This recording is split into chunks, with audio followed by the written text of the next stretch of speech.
This is Mid-American Conference basketball on ESPN, a battle of the league's elites here in 2020. At the start of the week, Bowling Green was atop the Mid-American Conference standings. In Muncie this afternoon to take on the surging Ball State Cardinals, who are now in the bye picture. Top four teams go straight to Cleveland in the Mid-American Conference tournament. Cardinals making it into the top four by virtue of their win over right now the third seed, Northern Illinois, on Tuesday. We welcome you courtside here at Johnny Worthen Arena. My partner is the point guard, David Eha. Joel Godek, glad to have you along with us. We'll hear from Samantha Johnson in just a moment. David, this has a chance to be a monumental week for the Cardinals to punch up and knock off Northern Illinois Tuesday, and then a chance to do it to Bowling Green on Saturday. What lies ahead here for the Cardinals, and how do they capitalize on it? Well, it is a big game, Joe. I mean, at this stage of the season, they're all big, but anytime you get an opportunity to take down a team above you, you've got to take advantage of it. Cardinals 5-0 here at home. Hey, look, Northern Illinois is on the road this afternoon in Miami with a Cardinal win and a Husky loss. Conceivably, Ball State first place in the MAC West at the end of today. It's the second time that these two teams have gotten together, Ball State and Bowling Green. BG victorious at home the last time, 67-61, but that was a different looking Falcons team. At that point in time, one of the best backcourts in the league. Dylan Fry, a senior guard, Justin Turner, maybe the MAC player of the year. It's now just Turner, because a week ago, Dylan Fry has decided to leave the BGSU men's basketball program for personal reasons.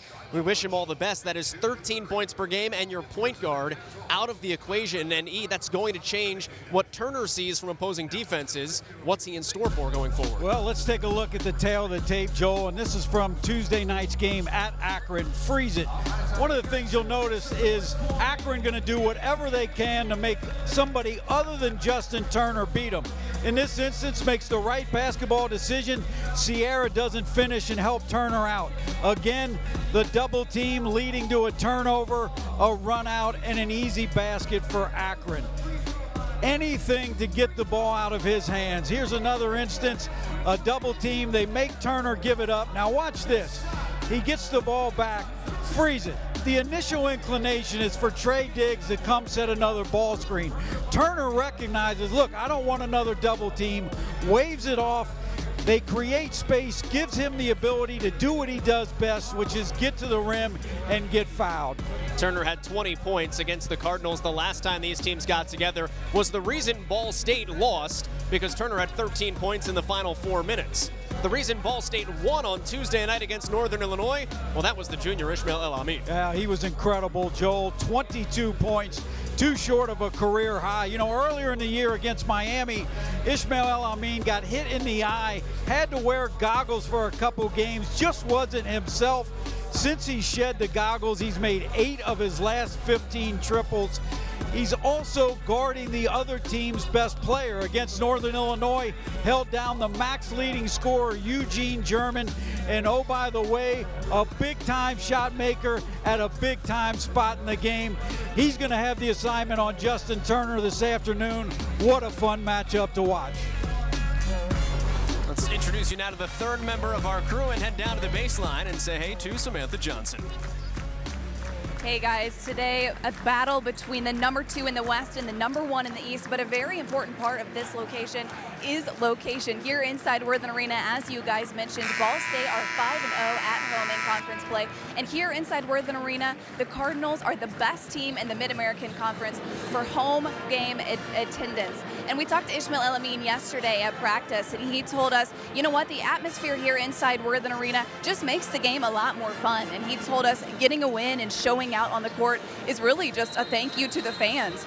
And they said, you know, just whatever they could do today to pull Bowling Green through. Either way, both teams a show here on ESPN. Samantha, thank you. It's interesting, David, you go back to December 7th. No Ball State team, men's basketball, women's basketball, gymnastics, or men's volleyball has lost in this arena. And Ishmael El Amin off to a same start. What strikes you off the top here? Well, keys to the game, Joel. For Bowling Green, you got to contain dribble penetration. Had a hard time with that against Akron. The bench has to step up. They had 34 bench points in the first match against the Cardinals. Ball State transition defense. BG had 8 threes in the first game, 5 on the break. No transition defense there for Bowling Green. Tajay Teague straight to the cup. Michael Huger told us yesterday they need to contain Tajay Teague and Ismail El Amin, and on the first 2 possessions, both of those men have scored. Nice little look inside. Davin Ziegler. Talk about Dylan Fry no longer being around. Ziegler replaces him both in the starting lineup and in general. Ziegler wasn't playing when Fry was on the team. He has the first points. Yeah, that's important for Ziegler's confidence. And you mentioned, Joel, I mean, Ziegler did not play in 5 MAC games, and now all of a sudden finds him starting his 3rd in a row.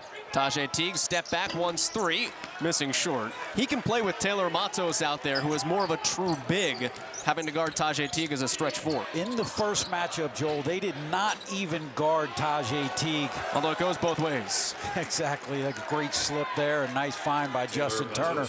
But Bowling Green did not guard Tajay Teague at all, and he made 3 threes. Since then, he's been making a lot of them. So let's see the adjustment, BG, on how they guard Teague now out front. El Amin off a screen is wide open. Rebounded by Matos off the miss. Fields is their best perimeter defender. He draws the assignment on El Amin, and there you see Turner just getting downhill, and that's where he is at his best. Justin Turner is the 4th leading scorer in the Mid-American Conference at nearly 19 points per game. 20 in the first meeting, had 13 over the final 4 minutes though. Coleman missing the 3, long rebound right to Turner.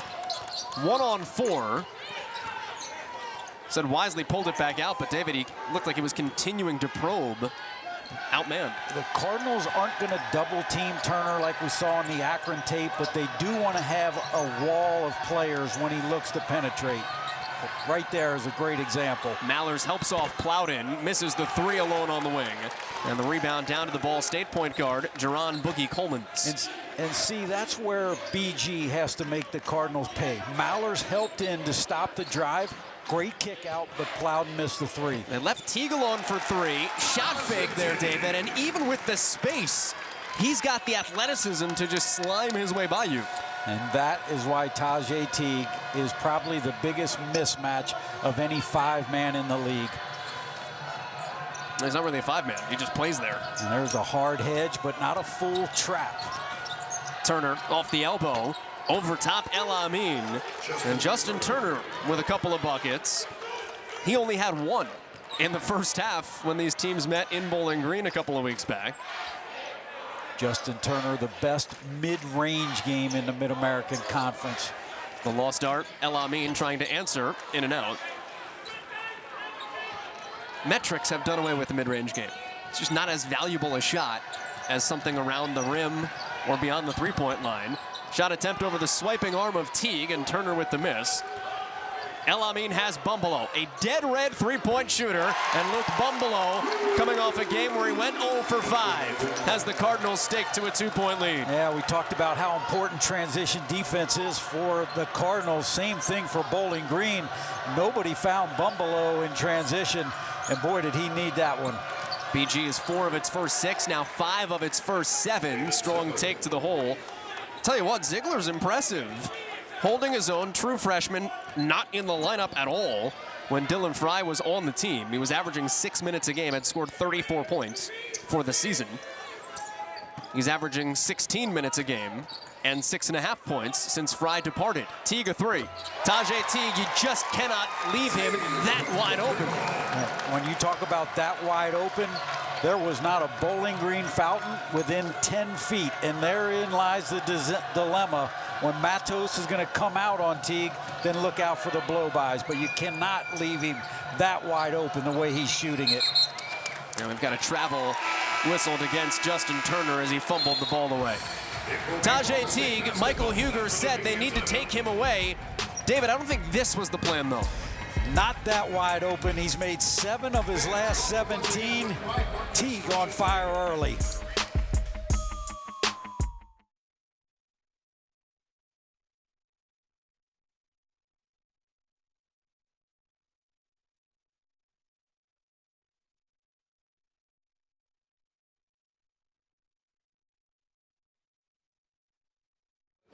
With us today, he's earned a distinguished career in the sports media field, currently serving as co-host of the Fox Sports program Speak for Yourself. Recently, he connected with the athletic department and offered to feed the net Pass and provide free food to Ball State students who attended today's game. Ball State Athletics is very grateful for that gesture and Jason's support. And Jason, on behalf of all this, thank you. Fans, here to say a few words. Welcome back, Cardinal Jason Whitlock. Thank you so much. It's great to be back. It's always great to be back in Indiana. No matter where I travel, where I live, Ball State is always home. It's my favorite place to come visit. Can't wait to keep you down at halftime. I want to thank some of my fellow former teammates. Tim Walton's here with me. Wendell Brown, who we brought home from China's here with me. And I got surprised. My man Papa John showed up to support me. Love you, man. Great to be home.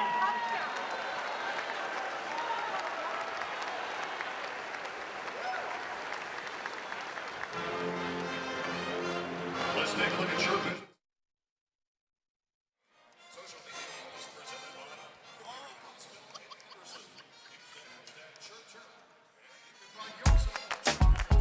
Mid-American Conference basketball on ESPN is presented in part by Hayes & Sons. We do restoration right. And by Mutual Bank. Go ahead, live a better life. Jason Whitlock, Ball State alum, host of Speak for Yourself, back in town feeding students. Roots Burger Bar, free burgers, free tater tots at the half. He brought back the whole crew. Wendell Brown is on the left. Papa John is in the middle of your screen. Grab his pizza. Do you think he went and ordered his own pizza? They serve it in the concession stands here. Interesting. Also, Tim Walton, another one of his teammates. No, but serious question. Do you think Papa John's went and was like, hey, it's got my name on the box? That's a great question. Not anymore, however. Subs in for the Cardinals. Josh Thompson takes over for Jerron Coleman at the point guard. Ishmael El-Amin is trapped in the corner. Tried to throw it out of bounds and does so successfully. Although I think it got El-Amin as well off of Caleb Fields. So a turnover for the Cardinals. That is their first. One of the things to watch with Bowling Green, the way they play defense, they try to force you to the sidelines. Keep it out of the middle.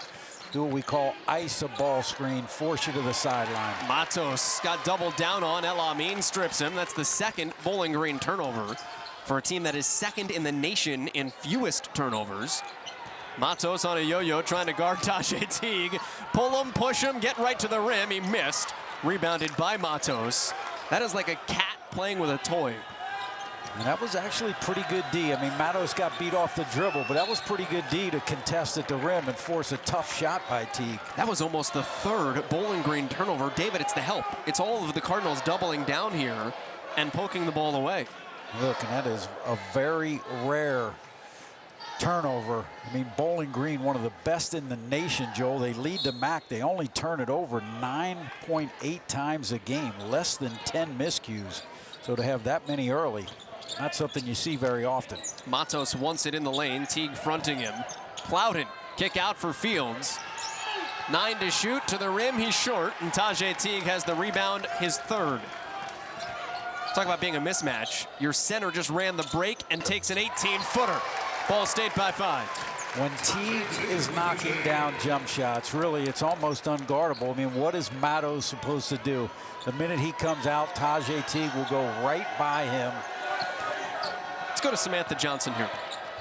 But guys, Tajay Teague has been named the MAC West Player of the Week 5 times this season. That's marked the most of any Ball State player in a single season, but perhaps more importantly, Ball State's leading scorer has just cracked the top 10 list on Ball State's all-time scoring. So not only an offensive player, but he's also one of the best defenders in the MAC, especially under the rim. So Joel and David, no doubt, doing his part on both sides of the ball tonight. Sam, thank you. How about a second three? That one's offline for Teague, but an offensive rebound for El-Amin. Right back to the cup, and Ishmael El-Amin has his first 2-point field goal. Largest lead of the day for the Cardinals at 17-12. David, it's for all of those reasons. You're a voter. Are you casting a ballot for Tajay Teague as Player of the Year? I tell you, it's going to be interesting these next 6 games. Watched Akron last night. Lauren Christian Jackson is playing so well. Turner with a brick. And if Akron wins the league, it would be hard to deny no question their best about player. It. Look, we got 2 guys here that are in the conversation in Turner and Teague. Teague into a brick wall, fouled. That's the first on Daquan Plowden. Puts Tajay Teague at the free throw line. And Joel, we talked to Michael Uger. You know, Justin Turner went to Chris Paul's elite camp, also put his name in for the NBA draft to get feedback. And we asked Coach Uger, look, what is the on-court thing that Justin worked at the most? And he said, look, his decision-making and his passing. And what you see right now, already 3 assists for Justin Turner, making the good decisions. His teammates have to help him out, continue to knock in shots. Now, Uger also told us that his growth in terms of passing doesn't necessarily show in the box score. But today it does. So it's nice when you see a guy, statistically speaking, get rewarded for that type of effort. Tajay Teague goes out after going 1 of 2 at the line. Yeah, you know, I look at, when you talk about Turner and the NBA possibilities, it reminds me so much of Thomas Wilder from Western Michigan. Wilder now playing in the G League, averaging about 7 points a game. Same kind of frame, same type of game. Mike Laster in off the bench for Bowling Green. Finds Sierra, and Marlon Sierra is short. Sierra has just really struggled shooting the ball. Had a tough day at Akron with Laster in there. Joel, watch the tempo of this game pick up. Cardinals have Ace Acree in for the first time. Bracken Hazen, 12 and White, is in the post. Where the points come from in this particular lineup is interesting. Coleman wildly off the mark. Teague and El Amin are both on the bench, so it becomes an issue of who will step up. Under 12 timeout, Ball State leads by 6. Try to knock off Bowling Green and the top 2 teams in the MAC in the same week.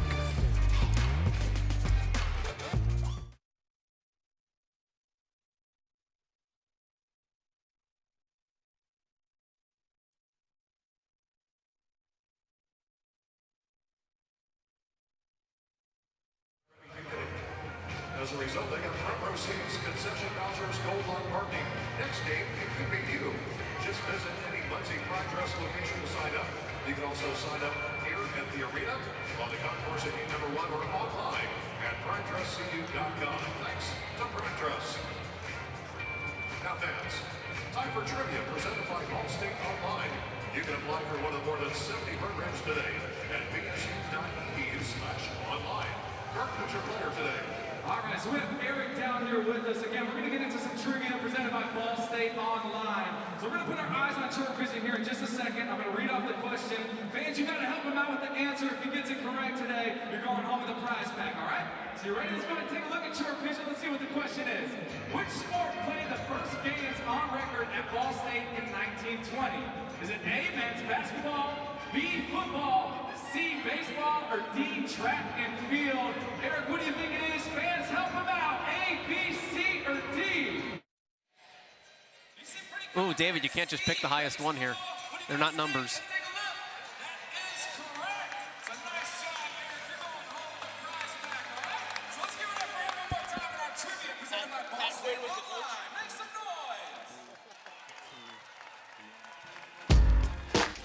It was just 5 games ago that Ball State and Bowling Green met in Bowling Green. Wound up being a 6-point victory. Bowling Green surged late. Justin Turner had 13 points in the final 4 minutes. David, he had been absolutely shut down before that point. Wound up with 20 points. It took him 18 shots to get there, but he was the reason that the Bowling Green faithful went home happy. Well, they were. He and, as you saw from the highlights there, Trey Diggs, a career-high 25, 5 of 8 from 3.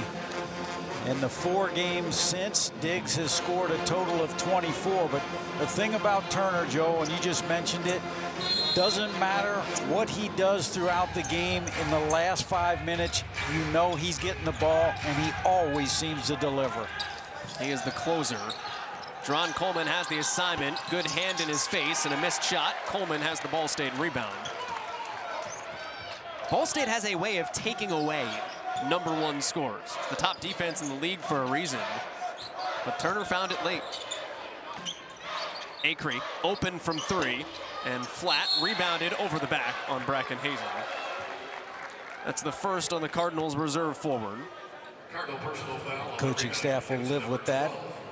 Bracken Hazen, erring on the side of hustle, trying to get an offensive rebound. With this unit out there, Joel, and you said who's going to do the scoring, look for them to start maybe using Mallers in the pick and roll. Kyle Mallers, 14 in white, has the assignment on Daquan Plowden with the basketball.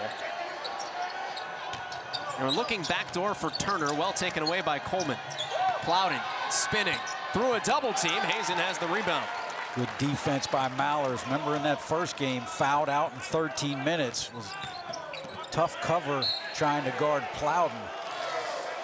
Not only that, he recorded no other statistics in that game. It was a frustrating night.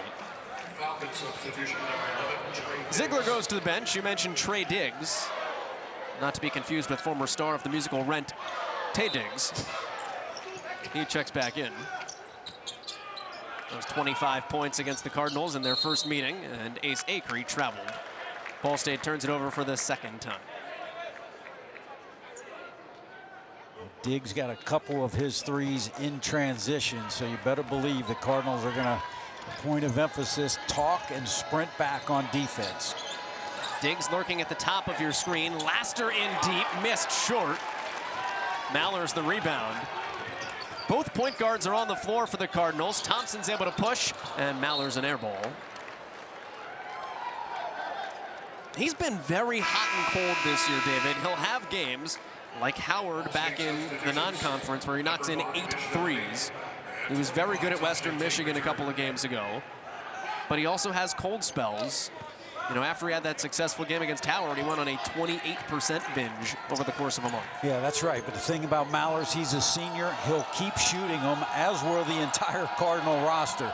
They're 3 of 10 right now. They shoot such a high percentage of their field goals from deep. They will keep launching. Back to Diggs, misses the cut.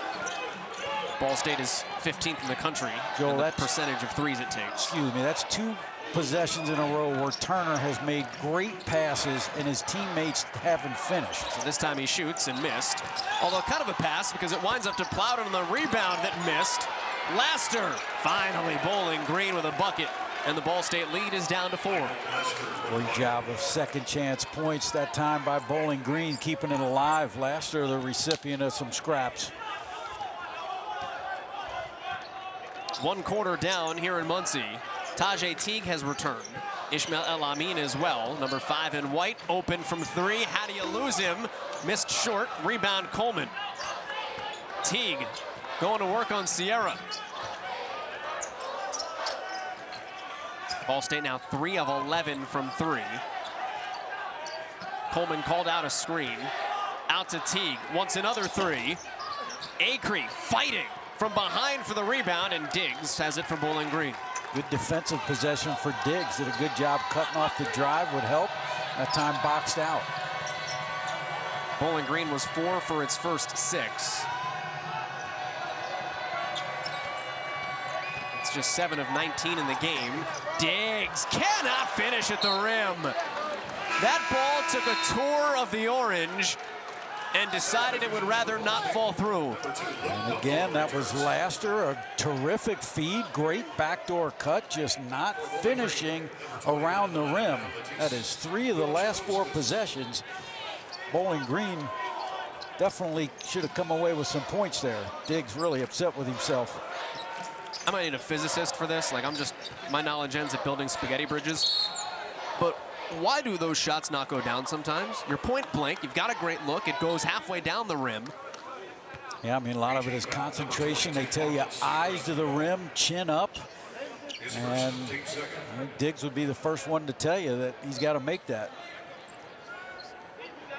Mentioned 4 of 6 to start. BG is now just 3 of its last 14.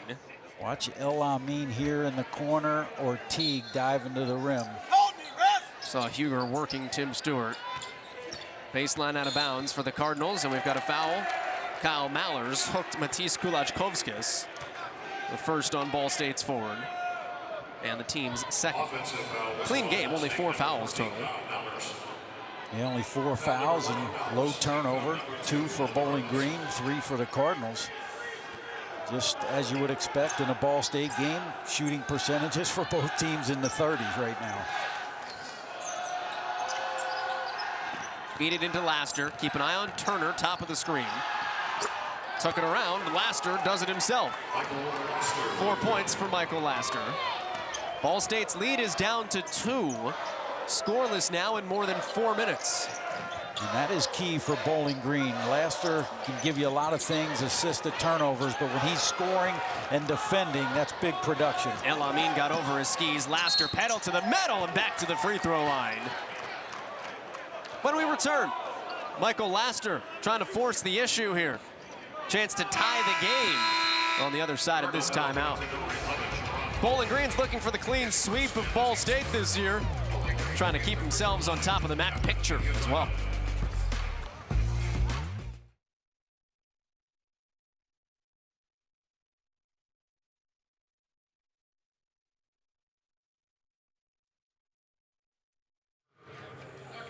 You're good. I was just going to say, I don't think it's really applicable right now. If we want to hold, that's totally fine. What is it?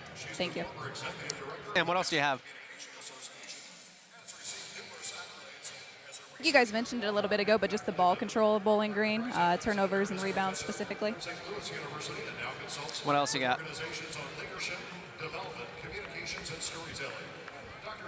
The bit on their hashtag, but again, not really applicable for right now.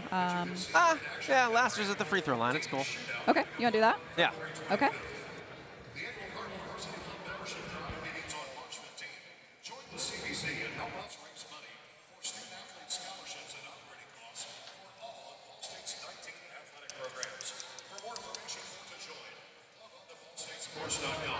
Please join me in congratulating Dr. Bob Kryzak and Dr. Paige Turner, our CDC members of the game.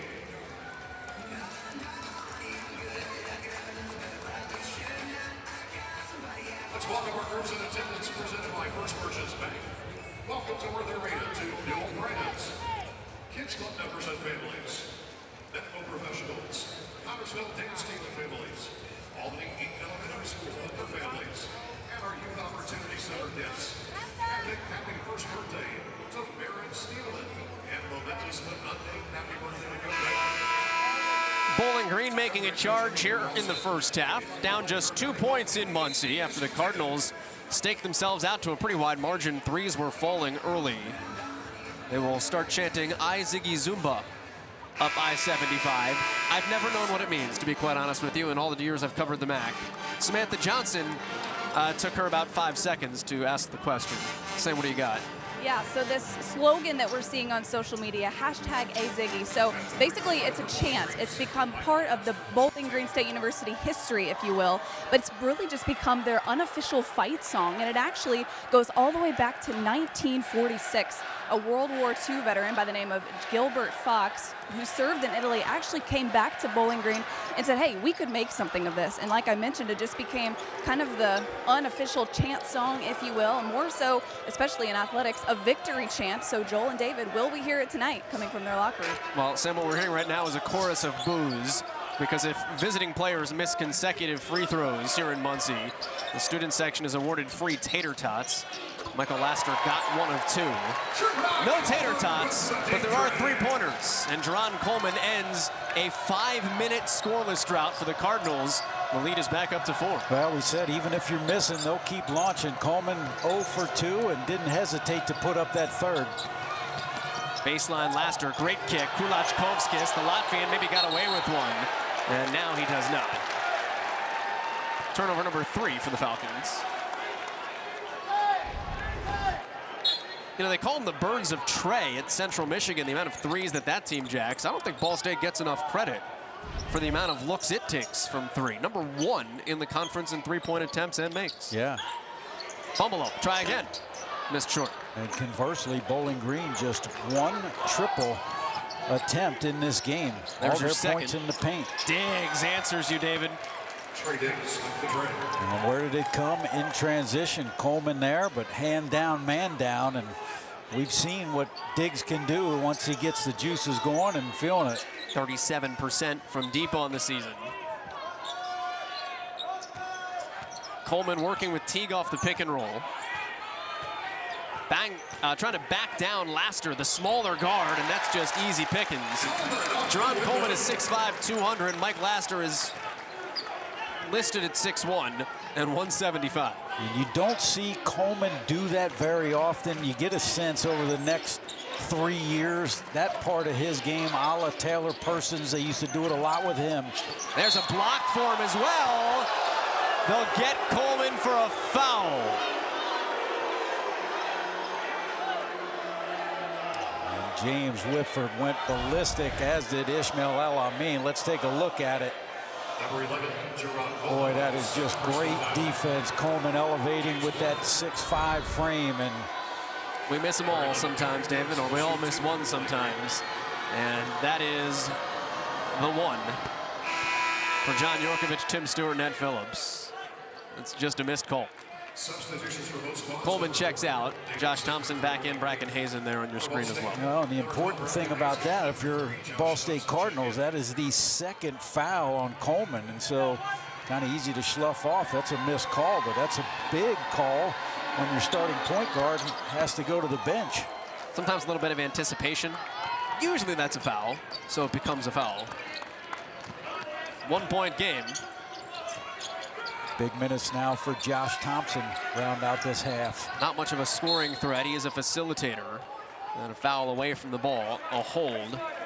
Well, you don't want to use the term makeup, but Davin Ziegler hit with his first. I'll tell you, really impressed with the freshman Ziegler. I mean, his calling card is defense. Any offense is gravy. He has the assignment on El Amin.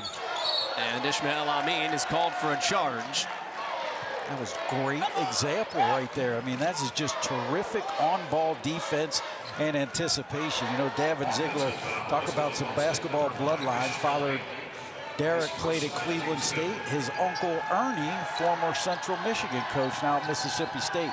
Driving, Thompson deflects one. That's clean. El Amin off of the fourth Bowling Green turnover. Thompson.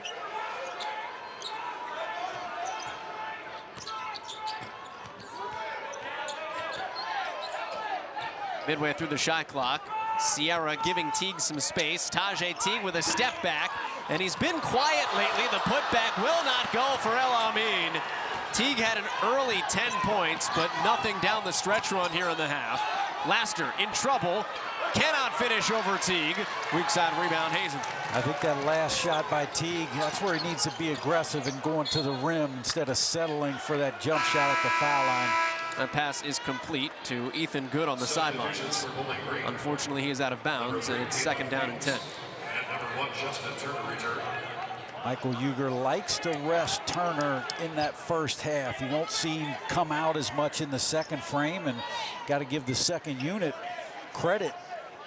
Getting back in this game, making it a 1 point game, just enabled him to keep Turner on the bench for some extended rest. One in orange, bottom of your screen. He guards Luke Bumbalough with only 4 points. Justin Turner today. Teague, great spin, better feed. Bracken Hazen can't get the roll. Oh my goodness, these buckets hate the ball today on both ends. Boy, the shot chart's not pretty right now. You're going to find a lot of empty circles in and around the rim. There is no shot, foul on the floor. I mean, maybe, no. Ball State foul on number 25, Tajay Teague. I don't know if he just lost a grip on it, but... Well, it's the gravitational pull, David, as the Earth rotates around the sun at this particular moment of the day. But he closed the doors to Worthen. Diggs, I don't know how he got away with that. Blocked by Teague inside. 4 on 5, Luke Bumbalough bobbing, weaving to the cup, and he can't get that one! Bumbalough to the free throw line. The foul's on Caleb Fields. Falcon foul given to number 3, Caleb Fields. His first and the team's 4th.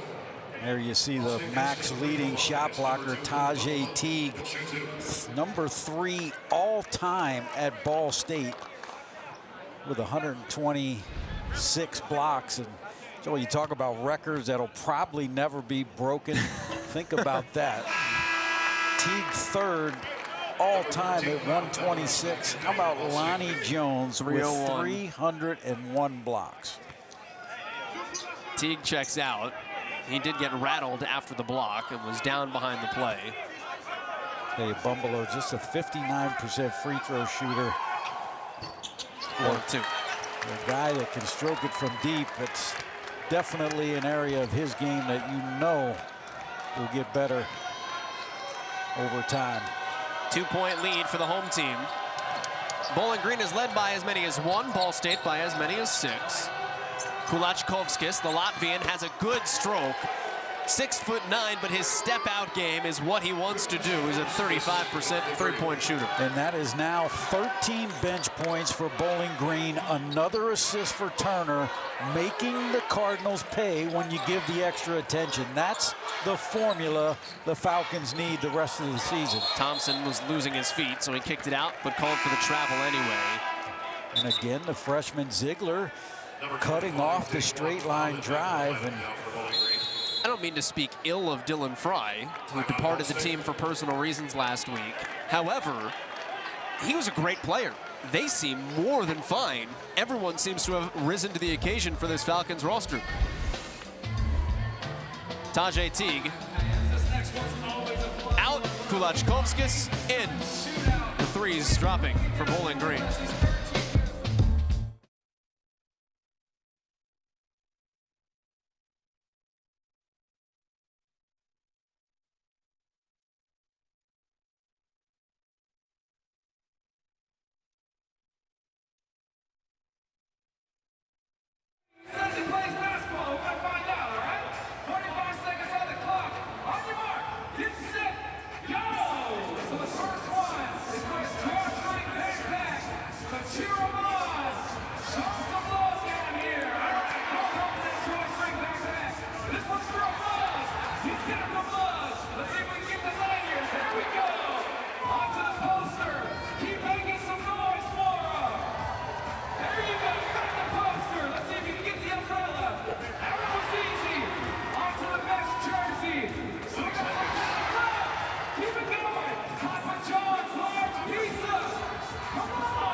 Bowling Green is back in front. The Falcons have led by 1 point on 2 separate occasions this afternoon.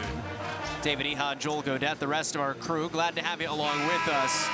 These two teams pretty evenly matched, David. BG is 10 of 25 from the floor. Ball State 9 of 24. The three-pointer has been the equalizer. Ball State has 2 more of them. yeah, I mean, Bowling Green very efficient, 2 of 3. Justin Turner with those 5 assists. Right now the pace more to the Cardinals' liking. Game's headed for in the 50s or 60s. Turner into Kyle Mallers, and they'll get Mallers defensively with the foul. He was stuttering backwards once Turner hit him. Never mind, I take that back. They got Ishmael El Amin, who was beat on the play. That's why Mallers had to step in front. That is 2 on El Amin. Coleman is on the bench with 2. He'll check back in. First free throw drops down for Justin Turner, who's 3rd in the league at 84%. Oh, Thompson went out. So Ish stays in with 2 fouls. Coleman comes back in with those 2. We've seen all season, James Whitford 2nd in the nation playing players with 2 fouls. I know Ken Pomeroy, the guy that does that statistic, has algorithms out his ears, but to do the math on the percentage of minutes that guys with 2 fouls play in a first half game across the country, it's a calculator that I can't imagine graphing. Brackenhazen into a double team, great kick out to his roommate, and Kyle Mallers swishes the 3. We've got a tie game in Muncie with 3.5 in the first. Heck of a dime by Hazen. I mean, that was in traffic with the left hand finding Mallers. Double team split. Turner runs into Mallers. That's a whistle. And it's against Kyle Mallers. Oh, did he want that call? There was a near riot in Muncie upon the whistle. That is everything the Cardinals have practiced. When he gets by the initial line of defense, bring a wall. It's not a bad call, though. Look at the way his upper body shifts. This is a good angle. Right there. That's the right call. And Turner to the free throw line where he gets the first. You know, we showed at the outset, Akron double teaming Turner. Joel, he's one of the best players I've seen, whether it's a hard ball screen hedge of beating double teams or wiggling away through it. The basketball term is what they call snake and twist. He is so adept at beating double teams. Coleman got caught up in the backcourt for a hot second. There's a composure to that, to not freaking out. Bumble gets rid of it. Coleman, double team comes. Good kick. El Amin, quick riser. Ishmael El Amin with a triple. Ball State reigning from 3. The Cardinals are 6 of 16.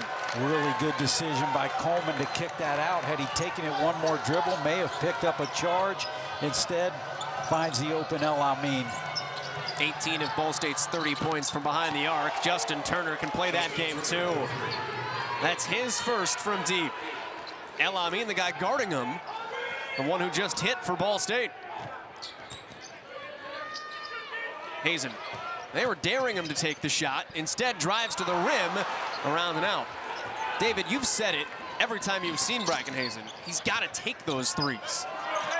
Well, he really does, and he also has to finish when he gets that close in. That is 2 now, point blank, and you can tell he's frustrated, but I think Hazen is a guy, Joel, that can give you a couple, 2 or 3s a game. I mean, he's got that good a touch. Kulachkovskis fumbles it, 5 to shoot, over Hazen, missed long. Good box out on Plowden. Haven't heard much of Plowden today. He's been very silent. He hasn't scored. 13 points a game. Turnover for Ball State. Ziegler, right to the rim, missed. Coleman's got the rebound. That's 5 boards for the Cardinals point guard, who at some point in his career will wind up with a triple-double. That's whistled as a moving screen against Bracken Hazen. A call he does not like. Now the boos are raining down. Keep in mind the foul tally is heavily in favor of Ball State. Yeah, I mean, look, it looked like Hazen was perfectly set. Fields. Yeah, that's a bad call. Had room.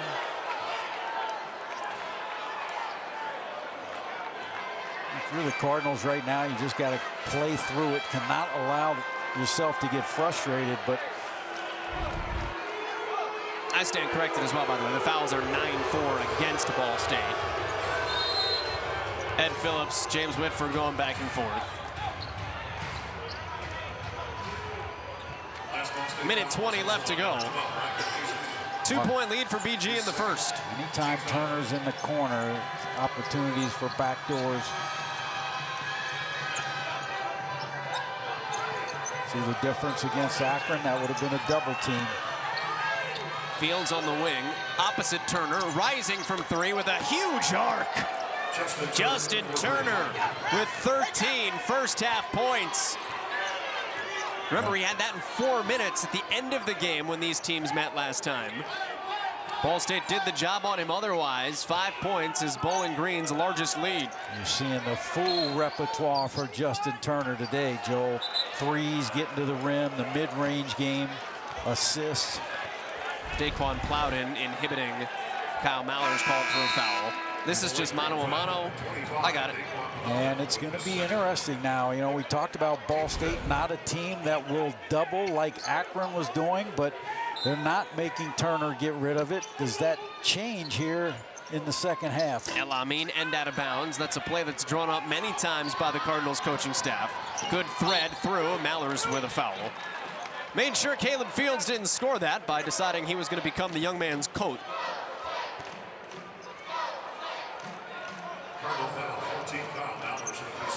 That's 3. So Mallers now has 3 fouls on both Jerron Coleman and Kyle Mallers. With 33 seconds to go in the first half, the foul situation is dire for the Cardinals. Caleb Fields with his first point.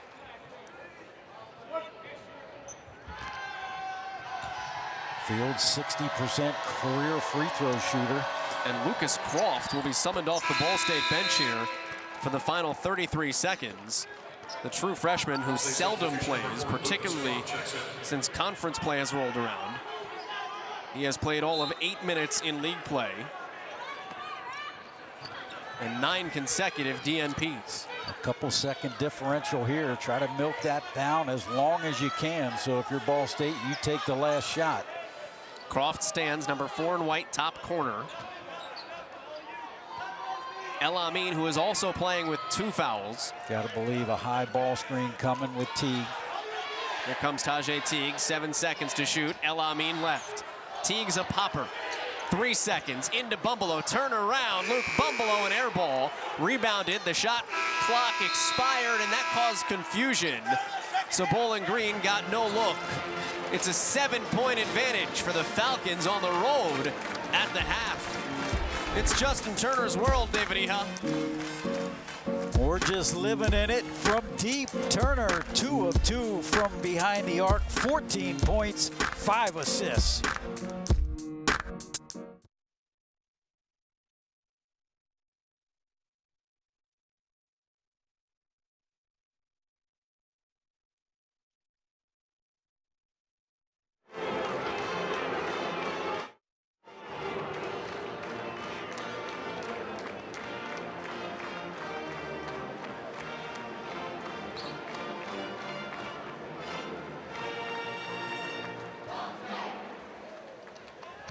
At the half, it is Ball State 30 and Bowling Green 37. Halftime is presented by the Hampton Inn. Students, time to get free food, courtesy of our friend Jason Whitlock. He, along with members of our staff, will be distributing food while supplies last. Hope you're hungry.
Let's put your hands together for the Huntersville Spartan Dance Team.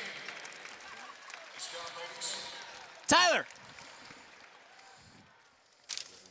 As next time you're planning a trip to Worthing Arena for a men's or women's home contest, pick up an Indiana Park Bend. Package includes tickets, Pepsi drinks, chips, and your choice of File this in the Merriam-Webster dictionary under conniption. James Whitford got into it with Tim Stewart after this, turned around, went back and continued arguing with Tim Stewart before officially heading back into the locker room at the end of the first half. David Ehad, Joel Godek, glad to have you along with us. The foul differential doubled against Ball State in that first half. It was 10-5, and by the end of it, Ball State's head coach was not having it. Yeah, he wasn't. I mean, there are a couple calls, obviously, that definitely went against the Cardinals. 10-5 foul differential from the free throw line. Bowling Green had 10 free throw attempts to just 4 for the Cardinals. So obviously trying to get his point home with the officiating crew, not happy in the first half. Now, that said, you still have to play through it, and the Cardinals did not seem to do that as the second quarter of that game really wore on. Ball State was great for the first 10 minutes. The second 10 hit a scoring drought and then struggled to find some answers. Well, they did, and I think really you got to hand it to BG, Joel. You think about the first part of that half, Justin Turner really trusted his teammates, and they delivered.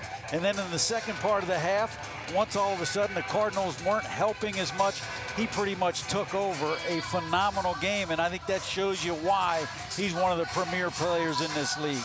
But they needed that. I mean, the adjustment losing Dylan Fry, this is how they have to win. Trusting the teammates, helping him out, and then let him do his work. Yeah, Justin Turner, the fourth leading scorer in the Mid-American Conference, 14 points and 5 assists in that first half. Continue with our halftime coverage here in Muncie. Jason Whitlock bought food for all the students in attendance.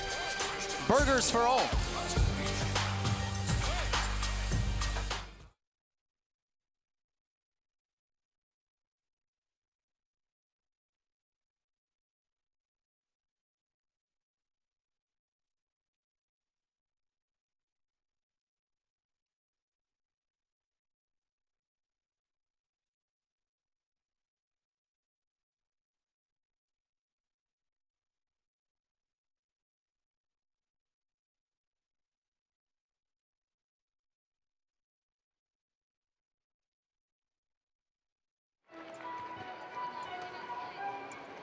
Fans, winter is not done with us yet. Tire Barn wants to remind you to drive safely and check your tires.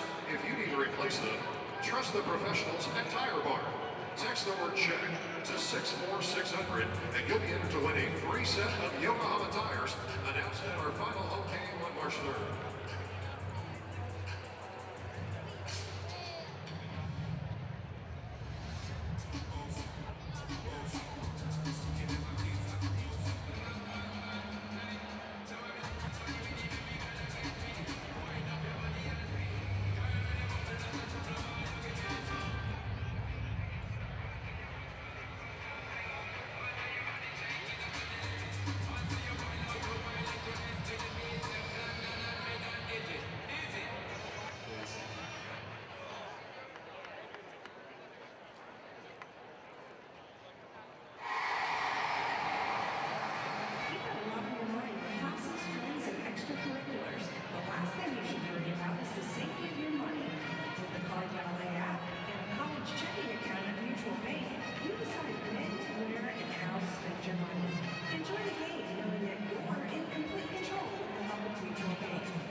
It's a 7-point lead for the Bowling Green Falcons at the half.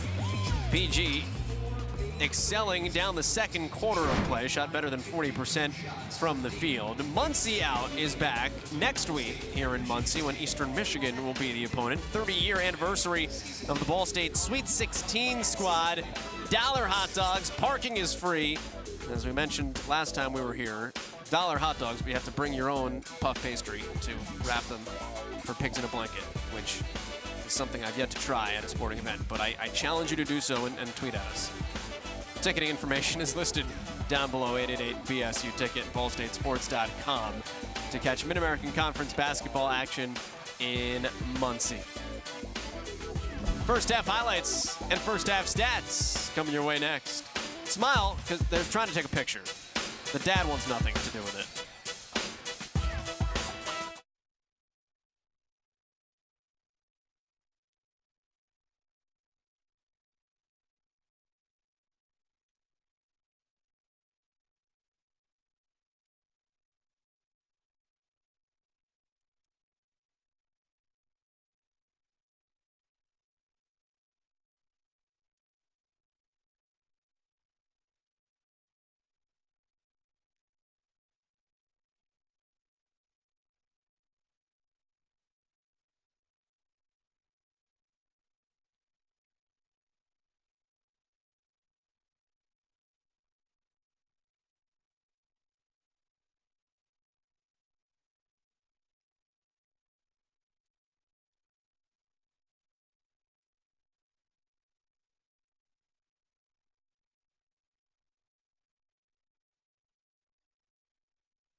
Bowling Green outshot Ball State in the first half. David had only hit 4 threes and only took 6 of them.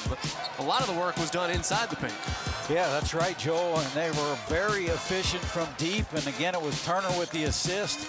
There you show him going to the rack, the mid-range game. He had it all going in the first half. Big-time production, and here, what are you going to do? I mean, that is a hand in the face, deep range. Terrific half for Turner, 14 points, 5 assists. And for the Cardinals, hey, their two big guns played a pretty good half. Teague with 10 points. El Amin had 8. Just got to get some help from others. Deron Coleman, the nice pass out. El Amin continues his strong three-point shooting. Kyle Mallers with only 3 points. Acree did not score. Hazen did not score. Thompson did not score. Coleman had 5. Bumbalo had 4. You're right. Someone else has to step up and be a consistent third option for the Cardinals to give them an opportunity. And I'm sure James Whitford would tell you to be a little bit better defensively. A team that's not used to allowing 41% from the floor. Yeah, that's exactly right. And conversely, you got to credit Bowling Green holding the Cardinals to 37%. And here's the stat right here, Joel, is the bench points. 13-0 advantage in favor of Bowling Green. So Turner got the help he needed. Meanwhile, Teague and El Amin need others to carry some of that load. Second half action is coming your way next. Bowling Green trying to sweep this season's series against the Cardinals. Ball State trying to punch its way up in the standings.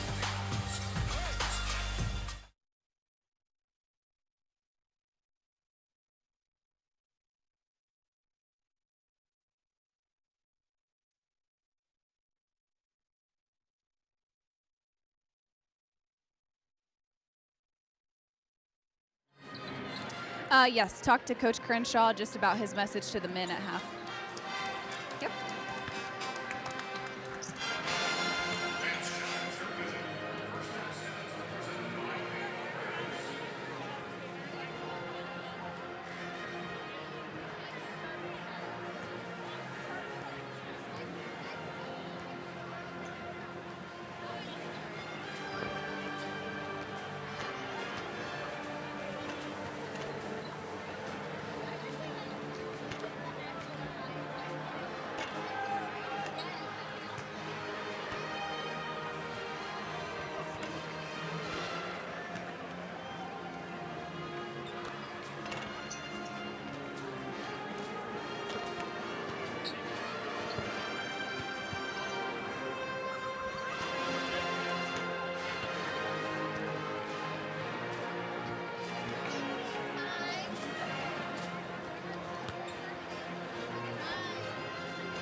Welcome back inside Worthen Arena. Second half action coming your way. The Ball State Cardinals trailing the Bowling Green Falcons by 7. Now at halftime we caught up with assistant coach Matt Crenshaw, who told us his main message to his men will just be control the controllables. He said offensively we have to stay composed and eliminate those offensive fouls, but defensively he said that's where we're struggling the most. He said we need to take our time, match the effort of the Falcons offense, and specifically stay on top of guys like Justin Turner. Joel. Samantha, thank you. It's Justin Turner that opens with the basketball in the second half for Bowling Green.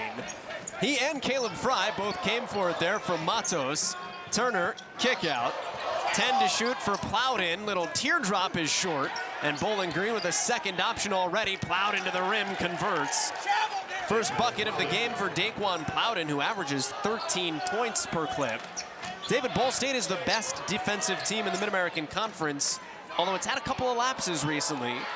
Western Michigan a week ago shot 61% in an upset win. Well, you better believe Ishmael Al-Amin is going to accept the challenge to try to cut down Turner's scoring. Fields out in transition. Maller's a good job to wall up. Could have been a bad sequence there after Coleman missed at the rim. Teague goes on a merry-go-round. Teague into Matos, great kick out. El-Amin just can't pay off the assist. And Coleman knocks it away and stays with BG. And Ishmael Al-Amin went and gave Tajay Teague 5, saying, nice pass, you're right, that was a beautiful kick out, just couldn't make Bowling Green pay. There has to be a way to, like, staticize good passes that don't go into made buckets. That was a great pass. Can't help the shot didn't go in. Plowden on Mallers. Teague there to help. Plowden got it back again. Plowden a third effort. Daquan Plowden in the woods. Can't get the ball up. Well, Plowden fourth in the MAC in offensive rebounds the last couple times, getting his own miss. Cardinals trying to move the basketball here. Bumbalo, step left, misses the three. As well as BG has played on offense, Ball State is now down to 35% from the floor. Turner in movement, three off the heel. Matos, another offensive rebound, hooked down to Fields. That's a pass he'll get credit for. Then Caleb Fields his first field goal. The lead is 11, a 12-0 run, and a game-high Bowling Green advantage into a Ball State called timeout.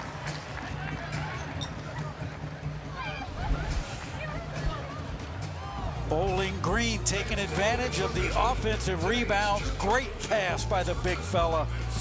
11-point lead.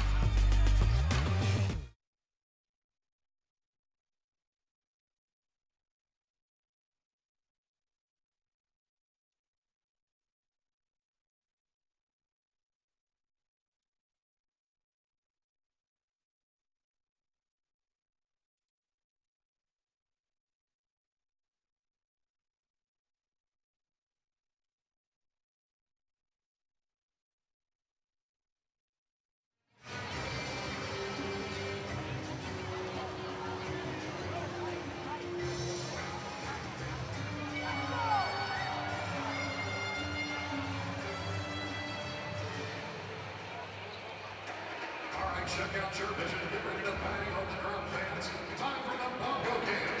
Presented by Dr. Greg Mile and University of New Delhi.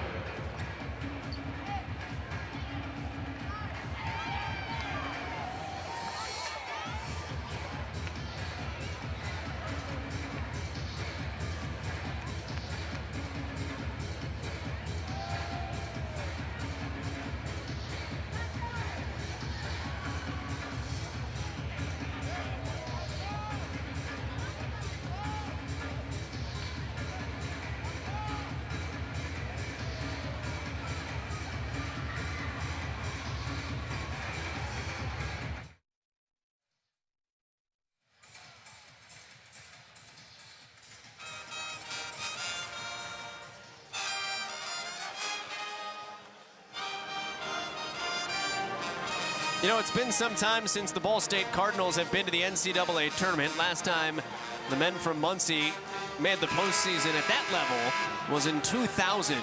However, in Bowling Green, Ohio, David Iha, it has been since 1968. Bowling Green has never been to the modern NCAA tournament. Talked to Michael Huger about that earlier this week, and he said, listen, we know, and it hurts every time he walks into the building and looks up there and sees 1968 hanging in the rafters. Yeah, he said, look, it is right there in your face at every practice. Last year, of course, got to the title game. That was the first time in 17 years. Came up a little bit short and hoping to end that drought. Ishmael El-Amin on the feed from Tajay Teague out of the break. That snaps a 5-minute scoreless run for Ball State. The MAC has been one of those leagues that has sent a myriad of people to the NCAA tournament over the years. It's kind of been anybody's game. It's a very even league that way. But Bowling Green just hasn't cracked through. Turner missing.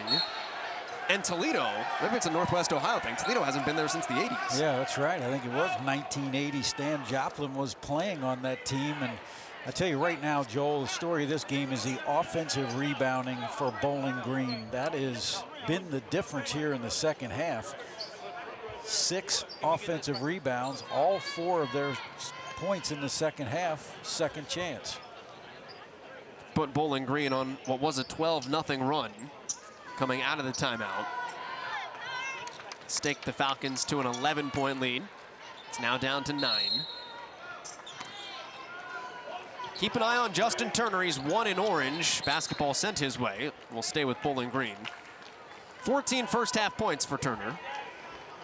We talked about El-Amin guarding him. With K.J. Walton out of the lineup for such an extended period of time, El-Amin was the guy that stepped up and said, look, I want to take on the other team's best player. Trails the screen there. Turner with 7 to shoot. Pops at the elbow and missed. Offensive rebound again. Matos back up strong. And Bowling Green is imposing its will now. Something that wasn't a factor, the offensive rebounding in the first 20 minutes. It's not enough to just turn and try to get the rebound. Nobody putting a body on anybody out there. And credit Matos with the second chance scraps. Coleman pick and roll. Teague is a popper, fakes the 3, straight drive to the bucket, and he'll go to the free throw line. They give Tajay Teague so much room to shoot out there. He's 28% from 3, but more than capable, has hit one today. It gives him a running start if he wants to drive at you, though, so it almost puts Matos back on his heels even more. And I'll tell you what, there is nobody with a better shot fake, I would say, in all of college basketball. I mean, it's one of those things where guys see it on the scouting report. Let him shoot the three. Let him, you know, be within distance, and they still fall for the shot fake. Back-to-back makes at the line, 12 points for Teague. Now, if you're Ball State, can you get a stop and a rebound? The rebound is the bigger part of that. Hard hedge of that screen. Trying to make Turner's life difficult. Matos and Teague. Matos, shot deflected, maybe blocked, although out of bounds, and it was touched by Teague. And you know, for all the foul trouble that Ball State had in the first half, John Coleman with a couple. They had him with 3 in the box score at one point, but he is now back to 2, so a stat correction. Coleman was in foul trouble. Kyle Mallers played with 3 fouls in the first half. Tajay Teague has 1 foul. He has been clean and is now able to guard more freely in the second half. And he's going to have to go to work with Matos out there. Loose ball picked up by Teague. Matos trying to stick with him. Tajay Teague using the shoulder, gets himself right back to the free throw line. So 2 more free throws coming for Tajay Teague. The foul is on Matos, his second. Good job of spacing for the Cardinals. They've got so many three-point shooters. Bowling Green doesn't really want to help out. And it's Matos, basically old-fashioned one-on-one. Is there a new-fashioned one-on-one? Teague misses the first. Ball State at the free throw line today is 4 of 7. So too, excuse me, Bowling Green is 9 of 10. Bowling Green is 4 of 7 from 3. Matos to the bench as Teague hits the second. 13 points for Tajay Teague, the last 5 of it at the free throw line. Still a big run for Bowling Green over the last 7 minutes. That spans back to the end of the first half. Justin Turner step back. Justin Turner's a filthy, absolute, just dirty basketball player. Perfect example of what I mentioned earlier about splitting double teams. Davin Ziegler called for the foul on the ride. The guy gets what he wants on the basketball court when he wants it. Turner's team has the lead. He has 16 points.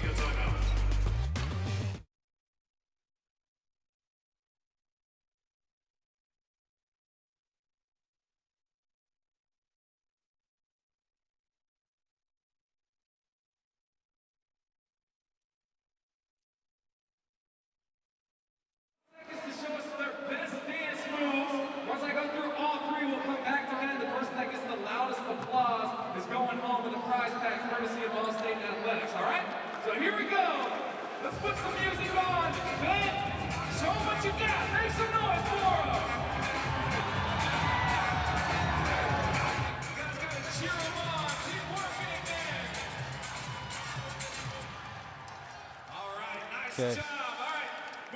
Hit him straight. Let's get the music going. See those best dance moves. Break it down. He's working the crowd. That almost looked planned out. That was nice. Nice job, Rob. All right, Clark. He even said that's great. You ready? Let's get the music going. Here we go.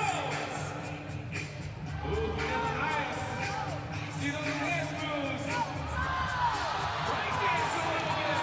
What are you breaking down here? Nice job. All right. Now he's able to Turner. Yeah. Man should win today. How about Rob at center court? And Clark down here at the end. You think Rob should win? 10-point lead for the Bowling Green Falcons on the road. They have been absolutely pushed so far by Justin Turner. He's got 16 points, 5 assists, and he's breaking down anything, anytime, anywhere. Yeah, he really is. Let's take a look here. They feed him on the wing. Now watch, here comes the hard hedge and up. Freeze it. We talked about his ability to beat the traps, and with a great crossover, go ahead and roll it. He creates that space, the little step back. There's the mid-range game, such a lost art. He does it in all three areas, Joel, from deep, mid-range, and at the rim.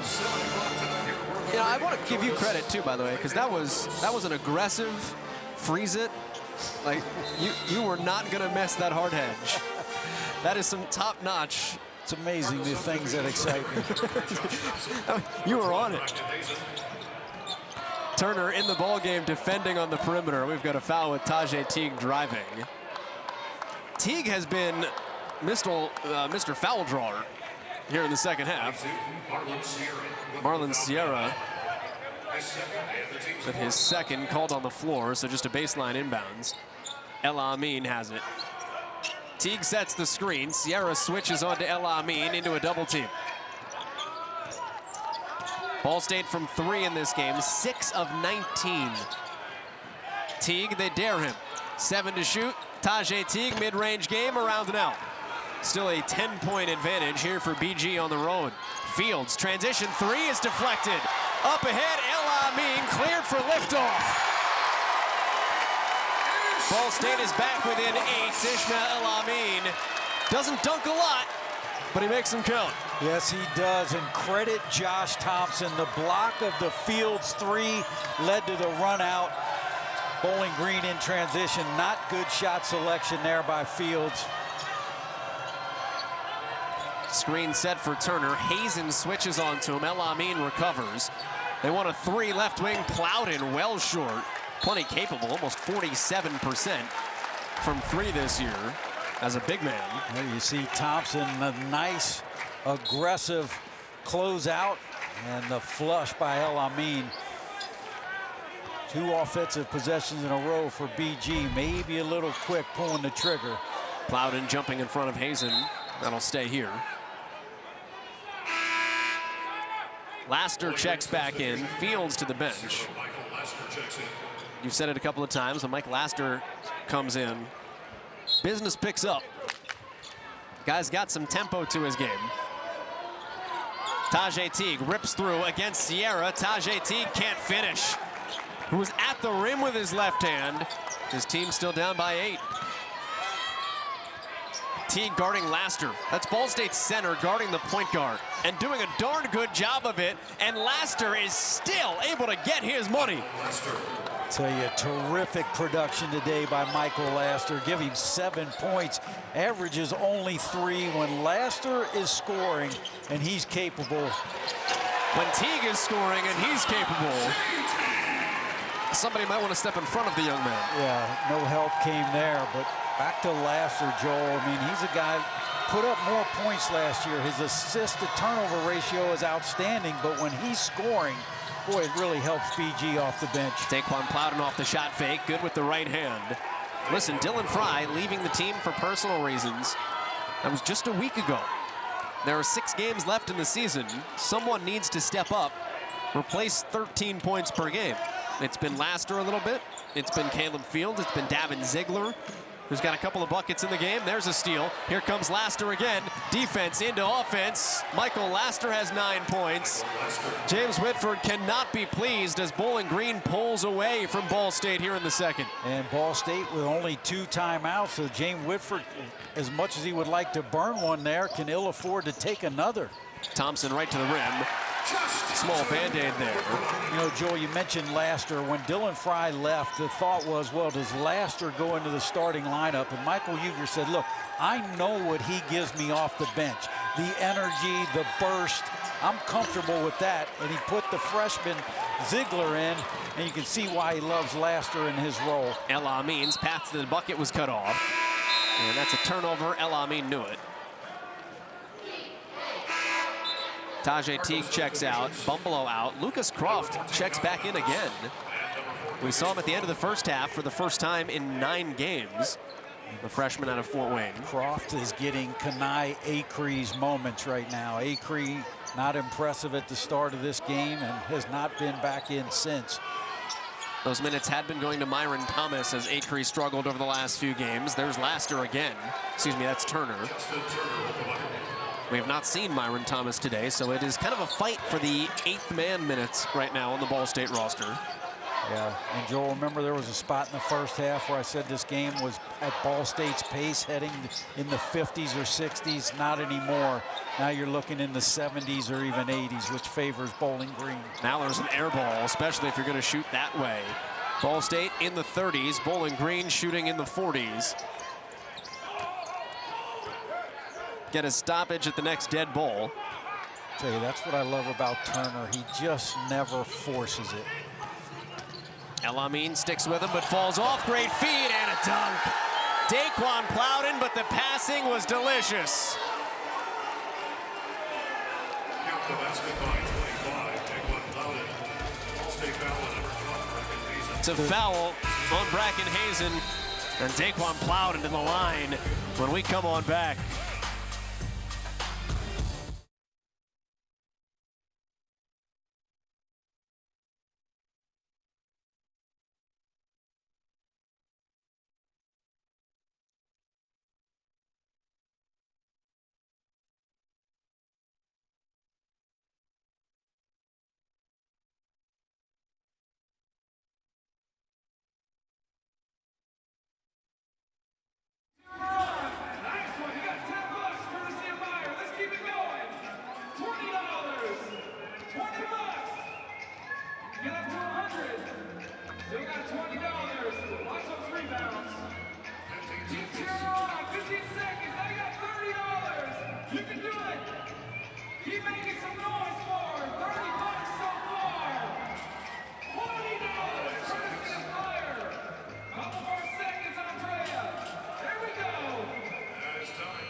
Bowling Green a 14-point lead over Ball State midway through the second half. The Stars are out here in Muncie this afternoon. Papa John's is in the house.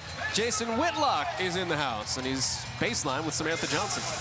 Hey, Joel, Jason, a proud Ball State alum. Earlier we talked about the significance of playing inside Worthen Arena. In your opinion, what makes this place so unique? Oh, I think it's the best arena in the Mid-American Conference. It's always great to play at home in front of your home crowd, but it's also nice just to play in such a nice arena. Absolutely. We know you try to get back to campus as much as you can. Will we see you in Cleveland for the MAC tournament? There's a chance, because I think we could do very good in this MAC tournament and maybe make the NCAA tournament, so there's a chance. Jason Whitlock, thank you for your time. Joel? Samantha, thank you. Jason Whitlock is an alum of Ball State, but you have to understand, he is the most engaged fan of Ball State. He could tell you Tajay Teague's sophomore year points per game average at Pike High School in Indianapolis. The man knows his stuff.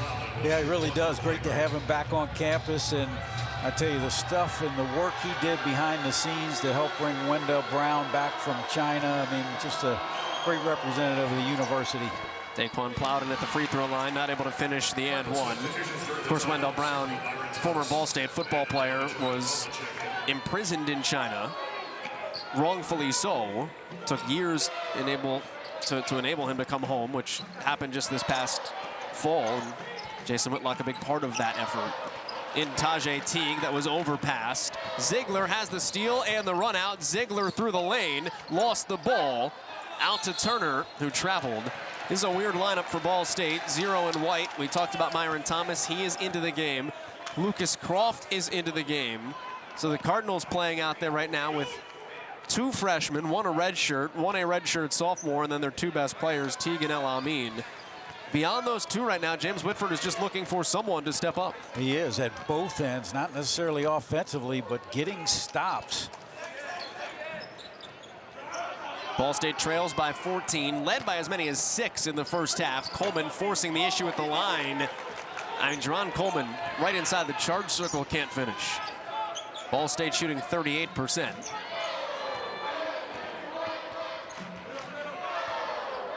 I mean, the difference is not that big. It's a 6-shot difference, 2 percentage points. Alley-oop to Plowden is caught. Somehow still winds up with Laster. Oh, Bowling Green's getting it all. Kulachkovskis is rejected, though. And then a foul on Mike Laster for the reach-in. But that was just a hustle possession for the team in orange. And another Teague block. That is now 3 for Tajay, and that was huge. Another basket there. All of a sudden, the lead has ballooned up. So big swing here if the Cards are able to get a 2 or 3. And I will say it for Bowling Green as well as Ball State. The Falcons have struggled at times, particularly in the second half, allowing teams to go on runs. Croft the 3 missing. His first minutes in 9 games. The freshman out of Fort Wayne via Richmond in Indiana. Turner can't finish. Oh, Daquan Plowden can. Called his own number down the runway. He's already had 1 SportsCenter top 10 this season. That was 2. I would tell you that one's going to be on tonight. Reach in on Kulachkovskis. Foul is the first on the Latvian. Here's the, take me through the psyche, like when the guy decides, all right, I'm gonna go dunk this. Nobody puts a body on Plowden, and his eyes had to be, look at this, bam, what a great angle. The camera went out. That wasn't a glitch at home. The camera just died. He broke it. Lucas Croft, the answer for Ball State. There's a triple for the freshman. You got a ton of time, but if you're Ball State, you can't simply trade baskets at this point. Joel, the Cardinals in MAC play are holding teams to an average of 66. Diggs, well defended by Croft. Good minutes from the true freshman. Airballed 3. Ball State looking for some juice here. Croft, clean baseline is blocked. Cleaned up by Thomas. You know, for lack of a better term, it's the also runs. Getting the job done for the Cardinals. It's everyone that never plays taking advantage of their opportunity. Seize the moment. Absolutely. I mean, Croft a blow by, Plowden out of nowhere, but credit Thomas for the follow-up. Ball State getting some second chance opportunities, and you're right, Joel, the guys on the bench taking advantage of the opportunity right now, and Michael Uger has to call a timeout. Each team left with 2.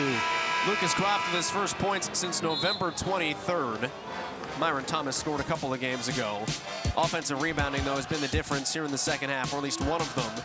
Bowling Green all over the offensive glass. And David, when you're outnumbering a team there 10-4, they're going to get more shots. Yeah, and they only had 3 at halftime, Joel, so 7 in the second half. Bowling Green with a 10-4 advantage in second chance points.